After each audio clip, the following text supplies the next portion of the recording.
তাহলে কিন্তু তাদের উচ্চ রক্তচাপ হওয়ার চান্স বেশি থাকে, হার্টের রোগের ঝুঁকি বেড়ে যায়। ভাজা পোড়া খাবারগুলোতে কিন্তু ট্রান্স ফ্যাট নামে এক ধরনের উপাদান থাকে।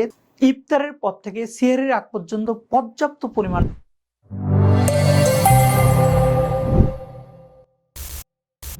আসসালামু আলাইকুম। চলছে পবিত্র মাহে রমজান, সবাইকে মাহে রমজানের শুভেচ্ছা। আমি Mohammad Ashraful, physiotherapy and chiropractic চিকিৎসক, ফিজিওথেরাপি অ্যান্ড কাইরোপ্র্যাকটিক ক্লিনিকের পক্ষ থেকে আপনাদেরকে স্বাগত।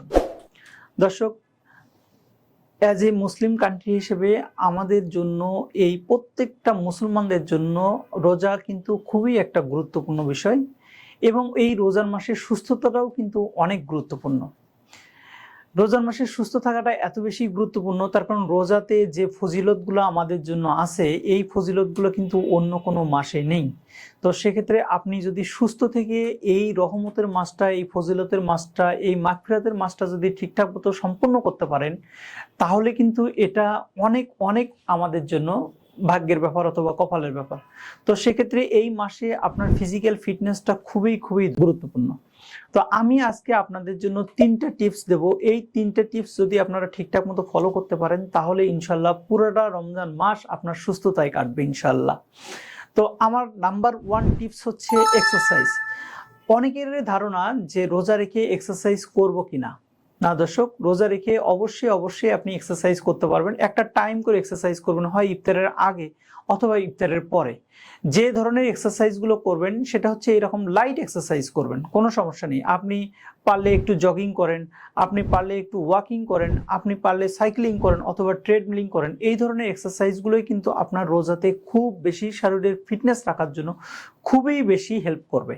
তো সেক্ষেত্রে আপনি এই ধরনের এক্সারসাইজগুলো 30 থেকে 40 মিনিট যদি করতে পারেন, তাহলে আপনার এই এক্সারসাইজগুলো আপনাকে অনেক অনেক বেশি হেলদি রাখতে সহায়তা করবে। এক্সারসাইজ করলে আরও যে সুবিধাটা পাবেন আপনারা, সেটা হচ্ছে টাইপ 2 ডায়াবেটিস যাদের আছে, তাদের ডায়াবেটিস নিয়ন্ত্রণেও আপনার এক্সারসাইজটি হেল্প করবে। আপনার যাদের হাইপার টেনশন আছে, তাদেরও কিন্তু এই হাইপার টেনশনটা নিয়ন্ত্রণেও এক্সারসাইজ হেল্প করবে। এক্সারসাইজ আরও আপনার হেল্প করবে। রোজার মাসে আমরা কিছু ওয়েট রিডাকশন করব। তো সেক্ষেত্রে আপনারা যদি এই রমজান মাসে ফাস্টিং অবস্থায় যদি এক্সারসাইজ করেন, তাহলে কিন্তু আপনার ওয়েট রিডাকশনও আপনাকে হেল্প করবে। সেক্ষেত্রে আপনারা অবশ্যই 30 থেকে 40 মিনিট আমি যে এক্সারসাইজগুলোর কথা বললাম, লাইট এক্সারসাইজ, এই এক্সারসাইজগুলো অবশ্যই আপনারা করার চেষ্টা করবেন। সেকেন্ড যে টিপসটা, সেটা হচ্ছে আপনাকে সুষম খাবার খেতে হবে। সুষম খাবার খেতে হবে এই জন্যই বললাম যে আমরা ইফতারে যে পরিমাণ ভাজা পোড়া খাই, এই ভাজা পোড়া খাবারগুলোতে কিন্তু ট্রান্স ফ্যাট নামে এক ধরনের উপাদান থাকে, যেটা আমাদের এলডিএল তৈরিতে সহায়তা করে। তো কারোর বডির যদি লো ডেনসিটি লাইপোপ্রোটিন বেশি বেড়ে যায়, তাহলে কিন্তু তাদের উচ্চ রক্তচাপ হওয়ার চান্স বেশি থাকে, হার্টের রোগের ঝুঁকি বেড়ে যায়, এবং অন্য সমস্যা তো তৈরি হয়।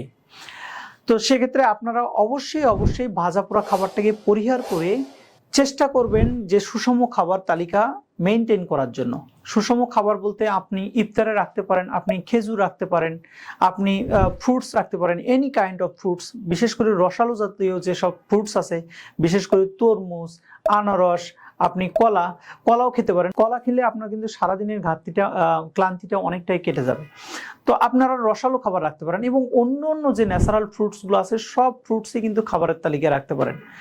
আরেকটা জিনিস খেয়াল রাখবেন, ইফতারের সময় অবশ্যই পেট পুরে খাবেন না, একটু করে আপনি সময় নিয়ে খাবেন। অর্থাৎ ইফতারে আপনি যদি খেজুর খান, বাদাম খান, ফ্রুটস খান, একটু পরে আপনি একটু হেভি জিনিস খেতে পারেন। 20 মিনিট 25 মিনিটের গ্যাপ দিয়ে আপনি একটা হেভি জিনিস খেতে পারেন। সেহরিতেও এইরকম আপনি চেষ্টা করবেন, আপনি ভাত, আমরা তো বাঙালি, ভাত তো আমাদের খেতেই হবে।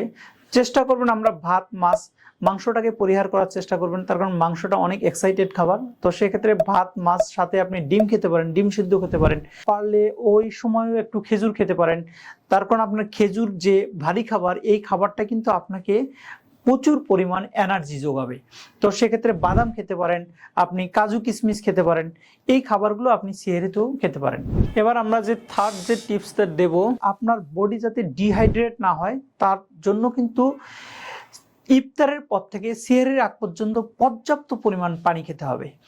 আমাদের তারাবির নামাজটা যেহেতু লং টাইম ধরে পড়তে হয়, সেক্ষেত্রে আপনি তারাবির নামাজেও একটা পারলে পাশে একটা বোতল নিয়ে যাবেন পানি ভর্তি করে।